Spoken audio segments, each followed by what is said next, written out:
Doctor ortho Ayurvedic oil and capsule, अब दर्द भी घुटने टेकेगा। मुंबई में पीएम मोदी और फ्रेंच राष्ट्रपति इमैनुअल मैक्रों की हुई मुलाकात। होगी द्विपक्षीय वार्ता, कई समझौतों पर लगेगी मुहर।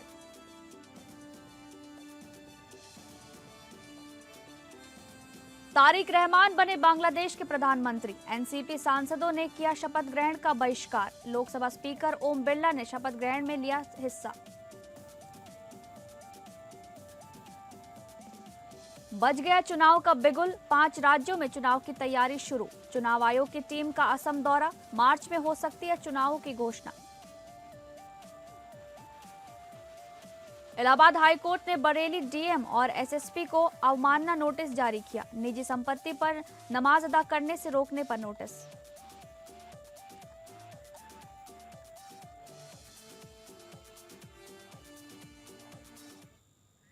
नमस्कार, आप सभी का स्वागत है इस बुलेटिन में। मैं हूं आपके साथ शालिनी राणा। शुरुआत करेंगे बुलेटिन की। मुंबई के लोक भवन में मंगलवार को प्रधानमंत्री नरेंद्र मोदी और फ्रांस के राष्ट्रपति इमैनुअल मैक्रों की मुलाकात हुई। फ्रांस के राष्ट्रपति मैक्रों 3 दिवसीय भारत दौरे पर हैं। मुंबई के छत्रपति शिवाजी महाराज इंटरनेशनल एयरपोर्ट पर सोमवार रात महाराष्ट्र के मुख्यमंत्री देवेंद्र फडणवीस और राज्यपाल आचार्य देवव्रत ने उनका और उनकी पत्नी ब्रिगिट मैक्रों का स्वागत किया। मैक्रों की ये चौथी भारत यात्रा है और वो पहली बार मुंबई आए हैं। ये यात्रा प्रधानमंत्री नरेंद्र मोदी की फ्रांस यात्रा के 1 साल बाद हो रही है। इमैनुअल मैक्रों आज प्रधानमंत्री नरेंद्र मोदी के साथ व्यापक द्विपक्षीय वार्ता कर रहे हैं और फिर एआई इम्पैक्ट समिट में भाग लेने के लिए नई दिल्ली रवाना होंगे। पीएम मोदी और फ्रेंच राष्ट्रपति मुंबई के लोक भवन में द्विपक्षीय बैठक में शामिल हो रहे हैं, जिसमें दोनों देशों के बीच कई क्षेत्रों में सहयोग को मजबूत करने पर सहमति बनने की उम्मीद है। दोनों राष्ट्राध्यक्ष इंडो पैसिफिक कोऑपरेशन सहित क्षेत्रीय और वैश्विक मुद्दों पर भी चर्चा करेंगे। पीएम मोदी और Macron Bharat France innovation year 2026 का उद्घाटन करेंगे और दोनों देशों के बिजनेस लीडर्स, स्टार्टअप्स, रिसर्चर्स और इनोवेटर्स की एक सभा को संबोधित भी करेंगे।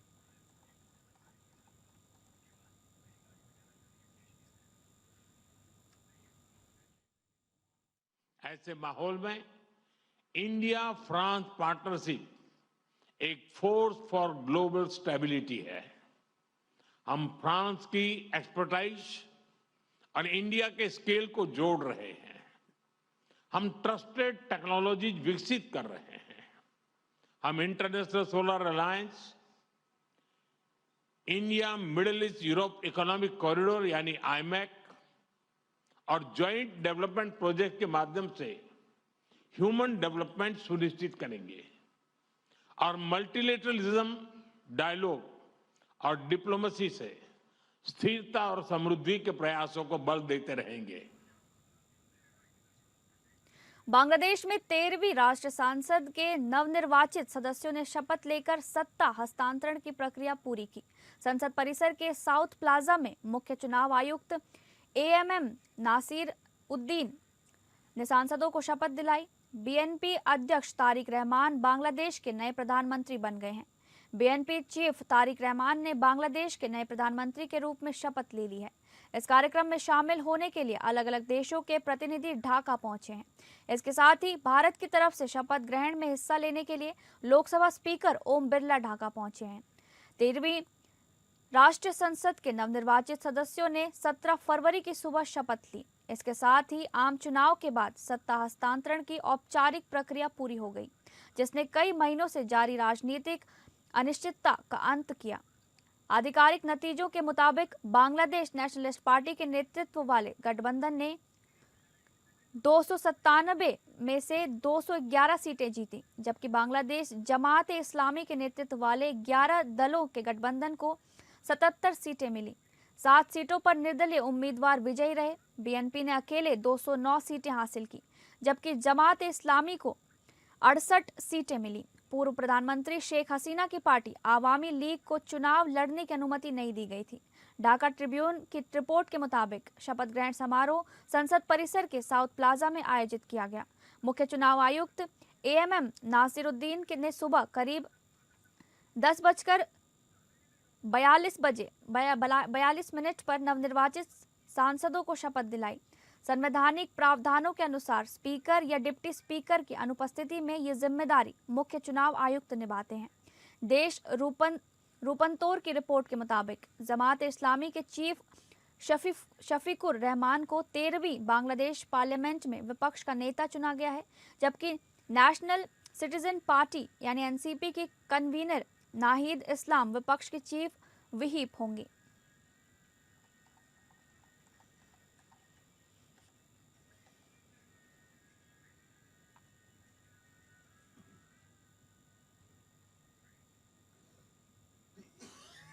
पांच राज्यों में चुनाव की तैयारी शुरू हो गई है। मुख्य चुनाव आयुक्त अपनी टीम के साथ आज गुवाहाटी पहुंच रहे हैं। यहां 18 फरवरी को टीम वापस लौटेगी। पश्चिम बंगाल समेत 5 राज्यों में होने वाले विधानसभा चुनाव के लिए चुनाव आयोग सोमवार से इन राज्यों का दौरा करना शुरू कर रहा है। पहली विजिट असम से शुरू की जा रही है। मुख्य चुनाव आयुक्त ज्ञानेश कुमार के नेतृत्व में टीम सोमवार को गुवाहाटी लैंड करेगी। आयोग की यहां से वापसी 18 फरवरी को होगी। इसके बाद तमिलनाडु और पश्चिम बंगाल समेत अन्य राज्यों का दौरा शुरू होगा। इनमें 4 राज्यों की विधानसभा का कार्य और पुडुचेरी का जून में खत्म हो रहा है। सबसे पहले 7 मई को बंगाल विधानसभा का कार्यकाल खत्म हो रहा है। सूत्रों का कहना है कि पिछले साल बिहार में चुनाव की घोषणा 6 अक्टूबर 2025 को की गई थी। 2 चरणों में हुए बिहार में चुनावी प्रक्रिया 16 नवंबर को खत्म हो गए थे, जबकि बिहार की विधानसभा का कार्यकाल 22 नवंबर तक था। इसे देखते हुए इन 5 राज्यों में भी मार्च के पहले सप्ताह के बाद ही चुनाव की घोषणा होने की उम्मीद है। सूत्रों ने बताया कि चुनाव आयोग गुवाहाटी पहुंचकर यहां के तमाम राजनीतिक दलों से मीटिंग करेगा। दलों के प्रतिनिधियों से बातचीत कर उनका फीडबैक लेगा। आयोग असम के चीफ सेक्रेटरी और डीजीपी समेत असम के सभी जिलों के डीएम और एसपी के साथ अन्य आला अधिकारियों के साथ मीटिंग करेगा।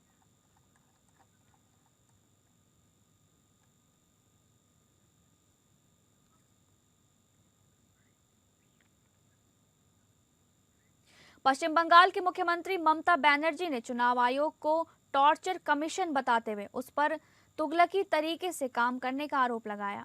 उन्होंने सवाल किया कि एसआईआर प्रक्रिया के लिए बिहार में जिन दस्तावेजों को मान्यता मिली वे बंगाल में क्यों खारिज हुए। पश्चिम बंगाल में मतदाता सूची के विशेष गहन पुनरीक्षण यानी कि एसआईआर प्रक्रिया को लेकर मुख्यमंत्री ममता बनर्जी ने मंगलवार को निर्वाचन आयोग पर तीखा हमला किया। उन्होंने आयोग को टॉर्चर कमीशन बताया और हिटलर और तुगलकी अंदाज में काम करने का आरोप लगाया। ममता बनर्जी ने सवाल उठाया कि क्या कोई तुगलकी आयोग चुनाव कराता है।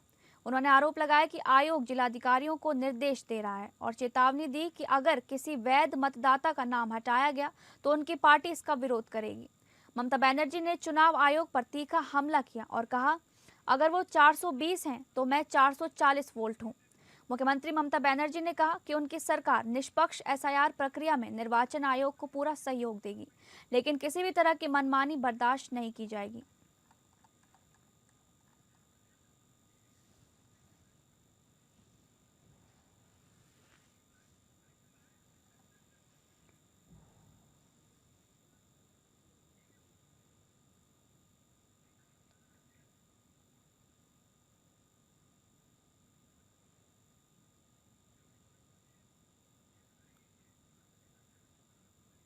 কিন্তু কেউ যদি মনে করে গায়ের জোরে সংসদীয় রাজনীতি থেকে শুরু করে পরিষদীয় রাজনীতি থেকে শুরু করে মানুষের অধিকার কেড়ে নিয়ে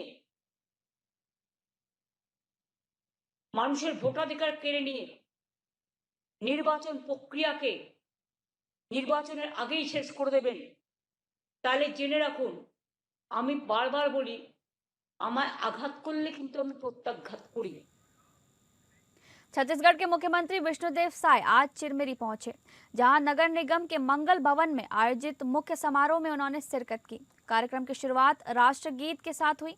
मुख्यमंत्री के पहुंचते ही भाजपा महिला मोर्चा कार्यकर्ताओं ने पुष्प वर्षा कर उनका स्वागत किया। वहीं मंच पर मौजूद पदाधिकारियों और कार्यकर्ताओं ने महामाला पहनाकर भव्य अभिनंदन किया। इस दौरान मुख्यमंत्री ने एमसीबी जिले को लगभग 127 करोड़ रुपए से अधिक की लागत वाली 141 विकास योजनाओं की सौगात दी। इन परियोजनाओं में सड़क, पुल, भवन, स्वास्थ्य सुविधाएं, विद्युत विस्तार, पेयजल व्यवस्था और नगरीय विकास से जुड़े कई कार्य शामिल हैं, जिनसे शहरी और ग्रामीण दोनों क्षेत्रों के लोगों को सीधा लाभ मिलेगा।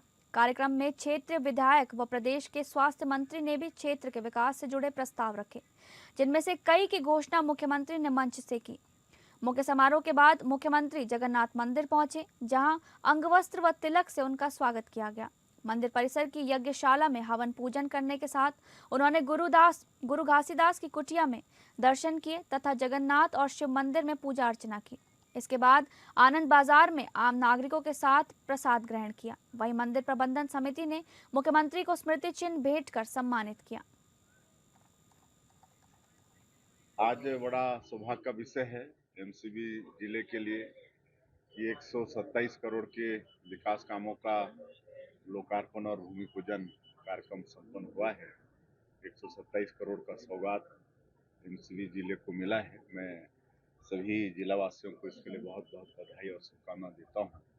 और आज जिले के प्रभारी मंत्री और हमारे प्रदेश के कृषि ट्राइबल मंत्री श्री रामचंद्र नेताम जी और इस क्षेत्र के लोकप्रिय विधायक और प्रदेश के स्वास्थ्य मंत्री श्री श्याम जायसवाल जी, हमारे पूर्व मंत्री और विधायक भैयालाल राजवाड़ी जी।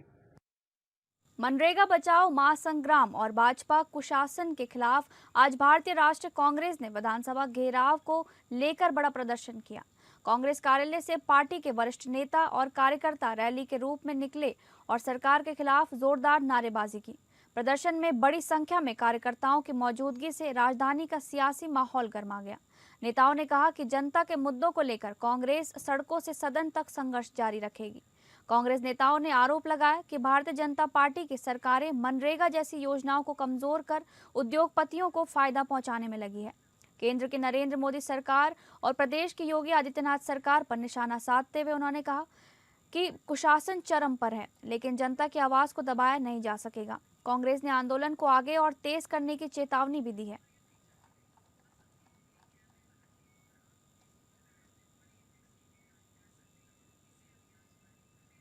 इलाहाबाद हाईकोर्ट ने बरेली के जिला मजिस्ट्रेट और वरिष्ठ अधीक्षक पुलिस को अवमानना नोटिस जारी किया है, जिन्होंने मोहम्मदगंज गांव में एक निजी संपत्ति पर नमाज अदा करने से कुछ लोगों को रोक दिया था। पिछले महीने हाईकोर्ट ने फैसला दिया था कि निजी संपत्ति पर धार्मिक प्रार्थना सभा करने के लिए कोई अनुमति की आवश्यकता नहीं है। बेंच ने कहा कि उत्तर प्रदेश सरकार की ओर से ये प्रस्तुत किया गया था कि कानून में अनुमति लेने की कोई आवश्यकता नहीं है।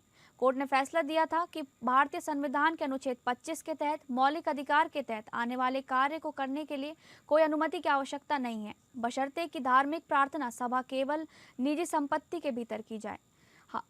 हालांकि मोहम्मदगंज गांव के एक निवासी ने आरोप लगाया कि अधिकारियों ने फैसले का पालन नहीं किया है। निवासी ने अदालत में याचिका दायर की, जिसमें अधिकारियों को संपत्ति पर नमाज अदा करने से रोकने के लिए निर्देश देने की मांग की गई है। कोर्ट ने अधिकारियों को नोटिस जारी कर जवाब मांगा है और मामले को 11 मार्च को सुनवाई के लिए सूचीबद्ध किया है। कोर्ट ने यह भी आदेश दिया है कि तब तक याचिकाकर्ता के खिलाफ कोई कार्रवाई नहीं की जाएगी।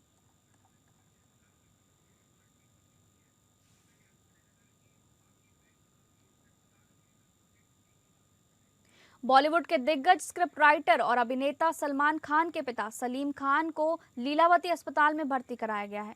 सलमान खान के पिता और इंडस्ट्री के दिग्गज स्क्रिप्ट राइटर सलीम खान की अचानक तबीयत बिगड़ गई। इसके बाद उन्हें मुंबई के लीलावती अस्पताल में भर्ती कराया गया है। पिता की सेहत की जानकारी मिलते ही सलमान खान भी तुरंत अस्पताल पहुंचे। पिता सलीम खान की तबीयत बिगड़ने की खबर सुनते ही वो लीलावती अस्पताल पहुंचे। हॉस्पिटल से सलमान खान का वीडियो सामने आया है, जिसमें सलमान खान का चेहरा उतरा हुआ नजर आ रहा है और वो काफी चिंतित दिखाई पड़ रहे हैं। इसके बाद फैंस सलीम खान के स्वास्थ्य को लेकर और भी चिंतित हैं। सलमान खान के चारों ओर भारी सुरक्षा भी दिखाई दी। उन्होंने काले रंग की टी-शर्ट और पैंट पहनी हुई है। सलीम खान की तबीयत बिगड़ने की जानकारी मिलते ही अब परिजनों का अस्पताल पहुंचना जारी है। सलमान खान के बाद अब उनकी बहन अलवीरा और उनके पति अतुल अग्निहोत्री भी लीलावती अस्पताल पहुंचे हैं। इस दौरान दोनों ही उदास नजर आए, जबकि अलवीरा इस दौरान काफी जल्दी में दिखी और कार से उतरकर भागते हुए अस्पताल पहुंची। सलीम खान की गिनती बॉलीवुड के दिग्गज लेखकों में होती है। जावेद अख्तर के साथ मिलकर सलीम जावेद की जोड़ी ने कई कल्ट फिल्में दी हैं। इनमें शोले से लेकर दीवार, डॉन, जंजीर, त्रिशूल और सीता और गीता जैसी कई सुपरहिट फिल्में शामिल हैं। सलीम खान ने इससे पहले बतौर अभिनेता भी कुछ फिल्में की हैं।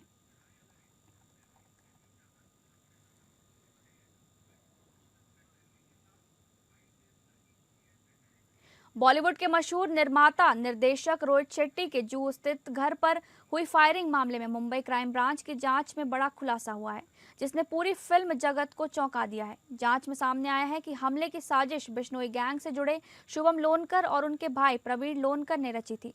हमले के बाद शुभम लोनकर ने सोशल मीडिया पोस्ट कर इसकी जिम्मेदारी भी ली थी। चौंकाने वाली बात यह है कि प्रवीण लोनकर इस समय एक अन्य हत्याकांड में जेल में बंद है, फिर भी उसने हथियार और फंडिंग मुहैया कराई। पुलिस के अनुसार जेल से ही पूरे नेटवर्क को ऑपरेट कर शूटर्स तक निर्देश पहुंचाए गए। अब तक पुणे, हरियाणा और उत्तर प्रदेश से मुख्य शूटर समेत 12 आरोपियों को गिरफ्तार किया जा चुका है। क्राइम ब्रांच की कई टीमें मामले की गहराई से जांच कर रही हैं और लॉरेंस बिश्नोई के गैंग से जुड़े अन्य तार खंगाले जा रहे हैं, जबकि मुंबई क्राइम ब्रांच आगे की कार्रवाई में जुटी है।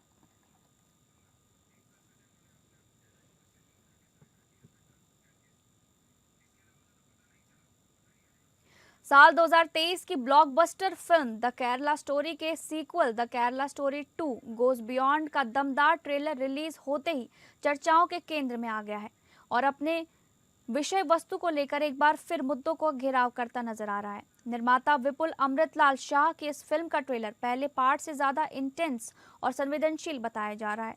ट्रेलर में धर्मांतरण से जुड़ी खौफनाक कहानियों को अलग अलग राज्यों के घटनाक्रम के जरिए दिखाया गया है। इसमें अलका गुप्ता, अदिति भाटिया और ऐश्वर्या ओझा के किरदारों के माध्यम से प्रेम, धोखे और दबाव की कहानी सामने आती है। ट्रेलर की शुरुआत ही एक चौंकाने वाले दावे से होती है, जिसने बहस को और तेज कर दिया है। फिल्म का निर्देशन कामाख्या नारायण सिंह ने किया है, जबकि निर्माण सनशाइन पिक्चर्स के बैनर तले हुआ है। ये फिल्म 27 फरवरी 2026 को सिनेमाघरों में रिलीज होगी और रिलीज से पहले ही अपने विषय को लेकर चर्चाओं के घेरे में आ गई है।